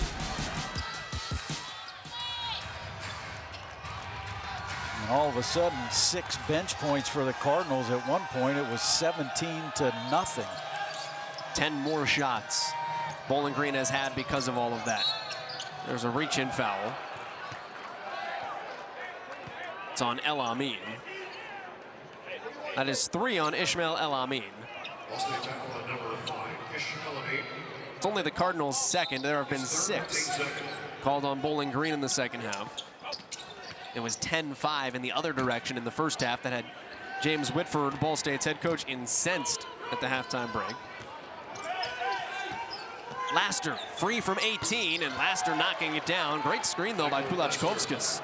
So Laster really has it going, Joel. What a terrific offensive game for him. It's 11 points for the junior college transfer out of Central Georgia Tech. And Croft didn't know the ball was coming. And that is the 12th turnover. Bowling Green, a team that only forces in MAC play 10. And that was a little self-inflicted, but back to Laster, 0 for 14 from 3 this year. Shot it at a decent clip last year, but the fact that he's knocking in jumpers out around the three-point line just tells you where his confidence is at right now. I mean, the guy can fill it up. He was the conference player of the year, second team junior college All-American 2 seasons ago. Justin Turner guarded by El Amin, riding up hard against his hip. Midway through the shot clock, Bowling Green up by 14. Laster, great no look. Oh, the passing into Justin Turner, who now has 20 points. You know, Ball State probably should have won in Bowling Green. No such momentum this afternoon. BG has dominated from about the first quarter mark on.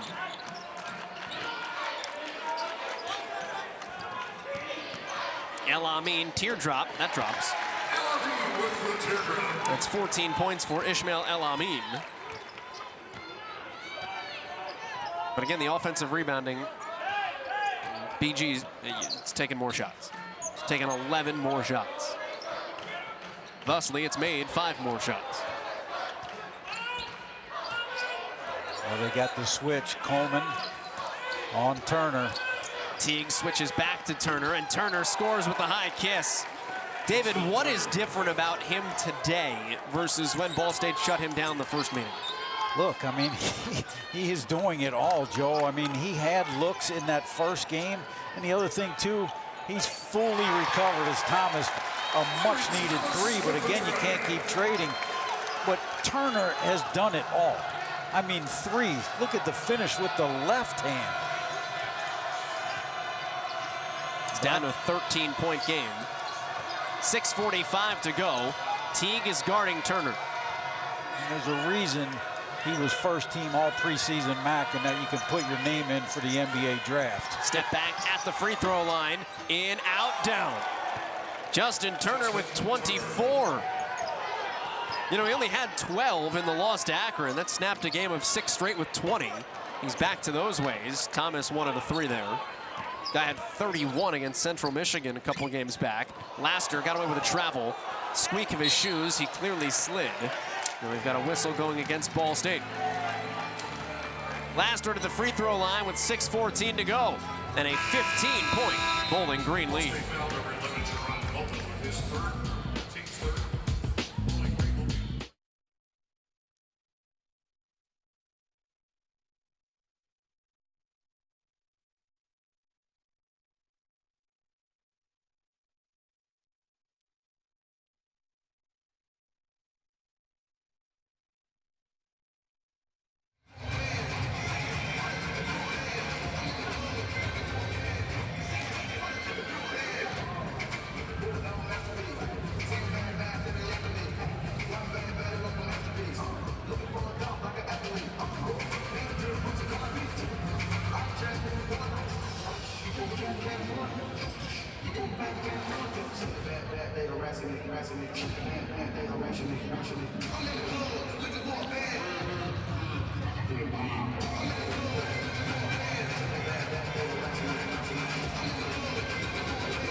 Justin Turner is just 3 games removed from dropping 31 points on Central Michigan. David Ehahi is not far off tonight. 24 points with 6:14 to play. And Joel, that is now 7 out of his last 8 with 20 plus. And as we said, he's doing it at every level.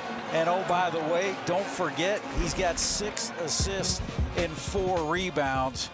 So he's just done it in all aspects. And I'll go back to the beginning of the game where he got his teammates involved. They helped deliver, but then he has simply taken over this game. The Cardinals need to find an answer. The home team, which has not lost a conference game at home this year, finds itself down 15 points. James Whitford in that huddle. Samantha Johnson was standing close by. Yeah, guys, the mood on the bench was quiet. Not necessarily concerned, not necessarily worried, but just quiet. Coach Whitford telling his men the goal here is just to finish the blocks, finish the shots. Again, not with any sort of concern, just getting your job done 1 play at a time. Sam, thank you. Quiet is a really good adjective, though. Ball State just seems quiet this afternoon. Yeah, it's been their inability to get stops and get any type of run together because, you know, they haven't held Bowling Green. And when you did get stops in the beginning of that second half, what did you do? You gave up offensive rebounds and extra possessions. And I think for BG, this is the formula. Great bench play. You know, they're still trying to find themselves with the situation and Dylan Fry and how this is going to play out. But I think what you're seeing today with the bench play of Laster and great shot selection, ball movement, just really a terrific game. You got to credit BG right now. Laster getting 1 of 2 free throws on the other end. He was fouled by Jerron Coleman before the timeout. So a 16-point lead for Bowling Green. That's the largest of the game, and Laster might be about to grow it. Laster to the cup, can't finish strong. Coleman the rebound, and Ball State has numbers. 3-on-2, El Amin in rhythm 3. It's an air ball. Ball State just hasn't gotten those. That's the second time they've come in transition with numbers and shot an air ball 3. Yeah, and that wasn't an easy look. You got to credit, I think that might have been Fields or Laster running at El Amin, so nothing easy. That time was Turner a hand in the face. And out of bounds 3 doesn't go for El Amin. Ball State now 7 of 23 from behind the 3-point line. BG happy here to just milk a little clock, take their time. The problem for the home team is it wins 2 ways. There's Turner swiping at the rim, and Kulachkovskis cleans it up. Second bucket for Kulachkovskis. Ball State wins games when it plays elite defense or makes threes. Sometimes both happen. Today, neither has happened, and that puts you behind the 8 ball. Yeah, they're also getting crushed on the glass, 37-30. That dunk was another second chance point. 12 offensive rebounds for Bowling Green. Good ball movement. Coleman has a look from 3 that misses short. Got his own miss. Shot clock resetting to 20. Thomas wants another from 3. He hit his first look today, missing that one. Tajay Teague tried for the rebound, but Bowling Green now with a 38-30 advantage. 18-point lead for Bowling Green, and this is the epitome of this league being wide open. The start of play today, Bowling Green was the 2 seed in the tournament. Northern Illinois 3, Ball State 4. Drive it, Turner is fouled. Ball State beat Northern Illinois on Tuesday night. Bowling Green is just having its way with Ball State today. Anytime you roll out the ball, I mean, it's like 52 pickup. Just throw the cards in the air and see what kind of combinations you find. Honestly, you can't be shocked when you look at any scores. I mean, I peeked earlier, Ohio and Kent State are locked in a tight one, so it's just so up for grabs, more so than I can remember. And look, don't count out teams like Buffalo. You saw what they did at Toledo last night. They're coming into form. Certainly Akron playing great basketball. 16-point win for Buffalo at Toledo yesterday. Akron won at Central Michigan by 13 yesterday. You mentioned Ohio and Kent State. Kent State has pulled away. There's a foul with Coleman getting the bucket. So an and 1 opportunity. Kent State is up 73-54 on Ohio, so getting the job done in the second half. Because this league is so unpredictable, I think it even amps up the importance of trying to earn one of those top 4 seeds, so you don't put yourself at risk in one of those early games when anything can happen. It's a regularity. Luke Bumbelow goes out. An 11 or 12 seeded team makes it to Cleveland. One of those bottom 2 seeded teams every year advances past the first round. Last year it was Ball State, who then lost to Bowling Green in Cleveland in the quarterfinal round. Kulachkovskis, another offensive rebound. That is now 13 O boards, a 13-4 advantage in second chance points. Bowling Green is a top 30 rebounding team in the country, 28th nationally. Screen for Turner. Thompson goes over it. Turner spinning, blocked by Teague. Turner got it back and hit at the shot clock horn. The man's just that good. The ball decides to find him. And even a wry smile out of Justin Turner. 28 points for the redshirt junior. Joe, did you say junior? Yeah, I did. Junior, right? Redshirt. But the fact he's going to be back for another season. El Amin, a three. That misses long. Rebound collected by Turner. El Amin picked his pocket. Ishmael Amin up and under. That was a nice little nifty move, but it doesn't drop. Turner is 10 of 19 for 28 points. He's not missed a free throw. He has 6 assists. He has 5 rebounds. He doesn't have a steal today, but he led the team in steals a year ago. And he's played 36 minutes. Laster from 19, a brick, rebounded by Coleman. It was a chance for Ball State to have a real statement week at home. Coleman now with 9 points to knock off Northern Illinois, and then got a shot at Bowling Green. It's going to be a long haul if they want to try to get it done here tonight. They're down 17 points with 2.5 to go. Timeout, James Whitford. Bowling Green, though. Justin Turner, get you some.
College basketball on ESPN is presented in part by Hayes & Sons. We do restoration right. And by Mutual Bank. Go ahead, live a better life. Well, it is the day after Valentine's Day here in Muncie, Indiana. We thought we would bring you some Valentine's Day cheer. David E. Howe, we're passing out candy hearts today. I've got 2 to give out, 1 to Bowling Green. You make my heart skip a beat. Today is not one of these games, but this team has played so many 1-score, 2-score games throughout the course of the year. 8 of their 9 MAC wins have come by a combined 25 points.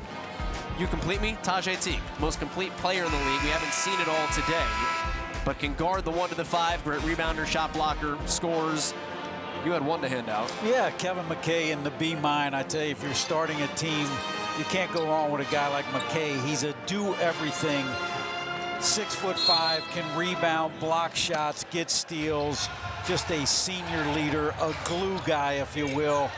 I've always been partial to having somebody like that on your team willing to do whatever it takes to win. There's a turnover. Bumpalo has it. Give it to Teague. Shot blocked, but he'll go to the line. Do everything guy, Tajay Teague. He has completed Ball State today with 15 points. 5 boards, 3 assists, 4 blocks. Okay. Davin Ziegler with his 3rd foul. Look at the leaping ability here of Ziegler. Holy cow, can he get up. I tell you, Joey, you know, the other thing you mentioned, all the close games of Bowling Green, one thing that they were able to do today was to finish and extend that lead. So many situations where they've been late in games and have had leads only to cough it up and make it a close game. Today, they were able to extend it and give them some breathing room. Trailed by 14 in wins against Miami and Ohio. had to come all the way back in those games. Ball State trying to put some pressure on, get itself some opportunities. Helter-skelter, but Bowling Green gets through it. There's another steal, though. Coleman right through the transition defense, and Jerron Coleman has 11. Well, I maybe spoke too soon. Is it too little, too late is the question. That is 3 turnovers in a row. Turner, we've got a whistle, held ball. And it's a Ball State basketball down by 13 with 1:56 to go. Well, Turner picked it up in the absolute worst space where you can use the sideline and the end line as that extra defenders. And don't look now, but if the Cardinals are able to hit a 3, stranger things have happened. That would make it a 10-point game. Ball State from 3 is just 7 of 27, 25%. Coleman, spot up, wants it, got it! 10-point game, 72-62. Ball State will apply some more pressure. Trapped in the corner, terrible spot and a timeout, Bowling Green. 1 remaining for the Falcons. Well, there is some pressure, but the clock may very well be Bowling Green's best friend. And you have to hand it to Ball State, a team that doesn't normally press. All of a sudden throws on the full court press, has created turnovers, and the Coleman 3, Joel, look, within range still. A minute 40 is a ton of time, but just when I was complimenting the Falcons for finishing, not making it look pretty here at the end of game. The problem will be, did Ball State decide to go on this late barrage too late in the game? Very well could be the case. Coleman with the run out, and then Plowden just giving a little bit too much space. Coleman on the season, a 33% three-point shooter, had been really struggling lately. And now an awkward spot to inbounds the ball here, and the length of Teague to really make it difficult to inbounds. Bowling Green does have the possession arrow on a held ball, but it has to get the basketball inbounds, and it does not. Plowden took all 5 seconds, and the Cardinals force a turnover. To Ball State basketball, down 10. And I believe that is 5 turnovers in the last 6 possessions. Coleman to Bumbalough, dead red shooter, also a drivable guy, and a foul. That is the 9th on Bowling Green, so 1-1 for Luke Bumbalough forthcoming.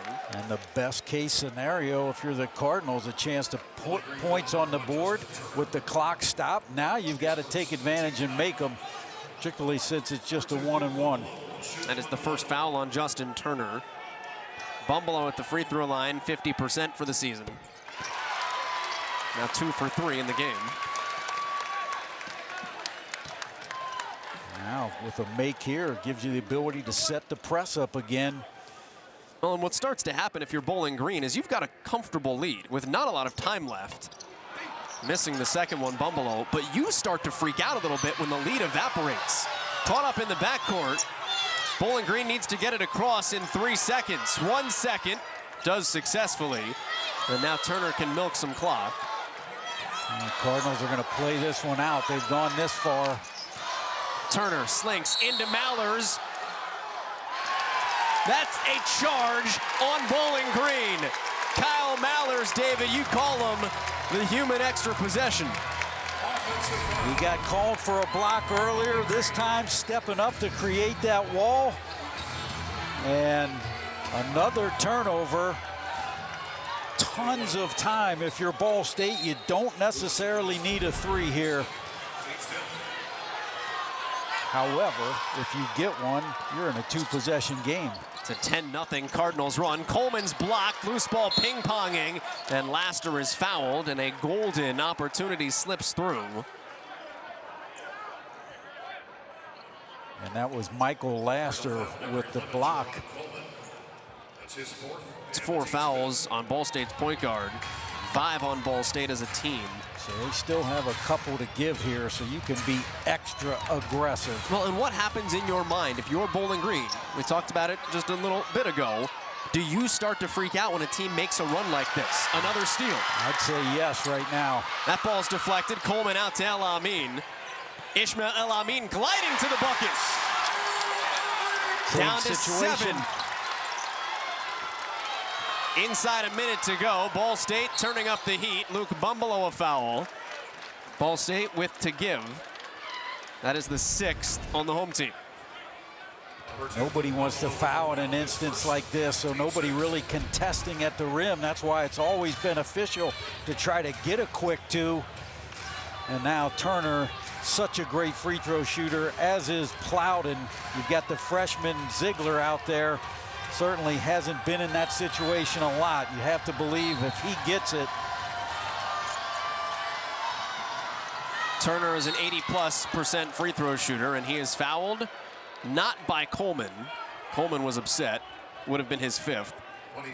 Foul is on Tajay Teague. So now Turner to the line, 3rd in the MAC at 84%. And he's a perfect 6 for 6 this afternoon.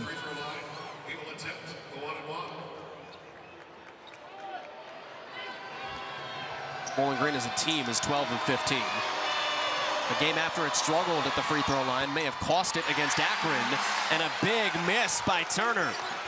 7-point game, 40 seconds to go. Coleman, the freshman, to the rim, and got it. 5-point game, 2 possessions with 35 seconds. Laster lost it to Teague. Tajay Teague is going to the free throw line.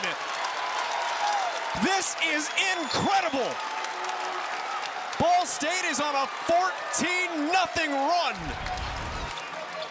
Unbelievable, and the freshman Coleman, boy, going to work. Laster didn't want to foul. Another turnover off the press. And boy, oh boy, did I speak too soon with 2 minutes on the clock. I think we all did. Bowling Green had a 20-point lead.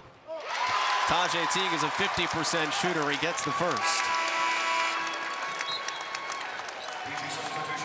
And here's a big one, because you can make it a 1-possession game, still put on the full court press, and bring in Diggs for the freshman Ziegler. But right now, if you're Bowling Green, you simply have to handle the pressure and take care of the basketball. Teague buries both. 19 points for the Cardinals' leading scorer. Laster trapped in the corner to Plowden. 30 seconds to go. And Turner is fouled by Ishmael El Amin, who immediately turns around and says, I didn't know what to do. Didn't want too much time to tick off. You also didn't want to foul Turner. That's 4 on El Amin, and the 84% shooter to the line, having just missed one. Yeah, that's the key, right? He just missed one, and look, he can be streaky. He was 11 for 11 against Central Michigan. In the last 2 games, however, he was 7 for 13.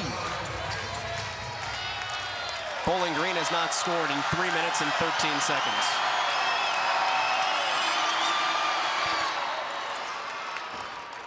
This was a 20-point lead for Bowling Green at 70-50. With 4 minutes and 14 seconds left in the game.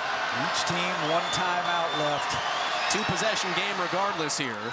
And Bowling Green leads by 5. Turner now has 30 points in the game. 23 seconds, Coleman screened. Coleman is free. Coleman to the bucket, right through Kulachkovskis. The tip back was too hard. Bumbalo can't finish, Coleman does. 3-point game, 13 seconds. Plowden can move the baseline. Bumbalo out of bounds off the rookie. Oh my goodness, did he sell out. And James Whitford wants him to look at it to see about the clock situation. Well, I think he wants the review to be who that went out of bounds off of, which they can look at this juncture in the game. And either way, and Michael Uger's not going to argue, and neither coach has to burn a timeout. It gives a chance to pull their team together. Bumbalo clearly threw it off himself, but that is an awesome effort. You will continue to see more of the same. Full, all-out pressure. You've got enough time to try to trap and get a steal before you have to foul. And if you're the inbounder now, the one thing that last play does is it removes your ability to run the baseline. You are going to be stationary. You've got Tajay Teague most likely at 6'9" with that long wingspan to guard the inbounder and then be involved in that first trap. Officially, they are taking a look at the deflection, and from that angle, there's no way to tell. That clearly looks like it went off of Bumbelow. Throws it off his own leg. What is crazy about the ending here? Here we go. This is going to be a good angle. Yeah, that's out off of Bumbelow. Or Papa John. What's crazy here is if you're Bowling Green, you have let slip what should have been an insurmountable lead. Again, 20 points with 4 minutes to go. Ball State has gone on a 21-5 run here to close it. But if you're Ball State, it's got to be the ultimate what could have been. Because if you had played similar to this earlier, you're not in this situation. Well, 13 seconds is an eternity. We'll see who has regrets, but you got to believe they're going to do everything they can to deny Turner the inbounds here. Laster at 69% free throw shooter. Tough spot in the corner for Diggs. Finds Turner down the near sideline, and he will go to the free throw line. Jerron Coleman has also fouled out, which will grant both coaches another free timeout. James Whitford will use all 60 seconds he has allotted here to decide to sub Josh Thompson in. You know what? I take that back. Because of the situation, Thompson usually would come in for Coleman. Jumped the shark, thought that would be an easy decision. Lucas Croft comes in, pretty much in there as a three-point specialist at this point. Absolutely. You know, 11, it still does give you time with one timeout to get a quick two. Turner hits the first. You're going to need 2 possessions regardless. So I'm not opposed in this situation of trying to get that quick one. You could get fouled on a 3. You and I have seen a 5-point play late in a game before. Turner gets both. It is a 5-point game. El Amin lets it bounce. Fields comes up to play D. 9 seconds. El Amin. Teague wants 3, and an air ball will pretty much suck the opportunity out of the jar for the Ball State Cardinals. Number 11, Trey Diggs checks back in for Bowling Green. Bowling Green was the hare today. Ball State the tortoise.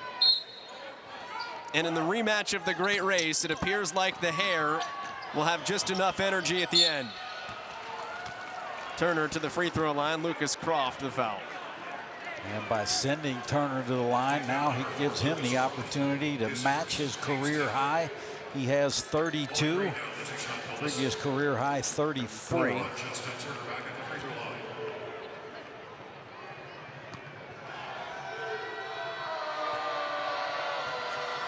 Can have multiple 30-point games in a season. He already does today, has 33 points. Equals what he did against Drexel a couple seasons ago. He has played 39 minutes. He missed the second. Rebound to Ball State, and it is a 6-point win for Bowling Green. Funny enough, the same margin they won at home against the Cardinals. Bowling Green survives anticlimactically.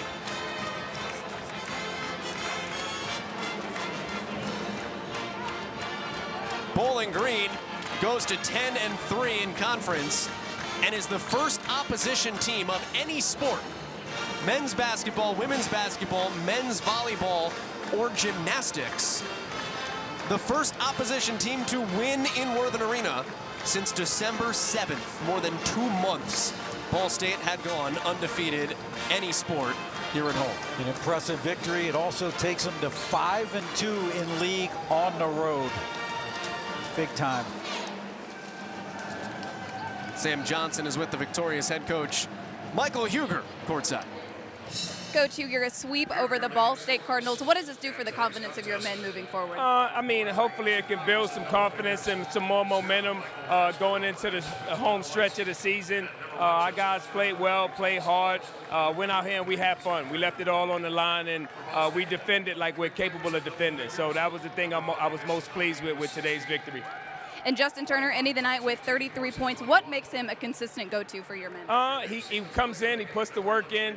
Very good, very hard-working, humble kid, and that's what it's all about at the end of the day. He's very coachable, and you love to have kids like that and the work that he put in, and I'm glad that it's showing up on the court night in, night out. Thank you, Coach. Congratulations. Michael Huger with Sam Johnson. As we take a look at the stats, defended well, held Ball State to 27% from three. Second time that has happened this year when these two teams have gotten together. Back to Sam with the man of the hour, 33 points, and Justin Turner. Justin Turner able to score 33 on one of the best defenses in the Mid-American Conference. What was the key to your success tonight? Really just wanted to get paint touches. You know, I knew they was going to be hedging hard on the ball screen, so I kind of got a taste of that Tuesday against Akron. So I just really wanted to pick my spots. You know, be smart what I was doing, whether I was scoring or getting my teammates involved. Absolutely. And Ball State, that comeback pressure towards the end, was there any nerves, and how were you able to combat that? Little nerves. You know, we was up about, I want to say 15, 17. You know, we kind of got to work on our press break and just handling the pressure and knowing our options. But other than that, I think we were kind of cool, collected. Justin, congratulations. Thank you. Appreciate that. Thanks to Justin. Samantha, thank you as well. A little nervous. 20-point lead starts to go away. But Bowling Green gets it done. 77-71 is your final score. For David Ehan, Samantha Johnson, the rest of our crew, our producer Eric Perrin, my name is Joel Godet. 77-71, BG wins. That's our final score. All games airing on the ESPN networks are streaming live and archived. They're archived on the ESPN app. This has been a presentation of ESPN.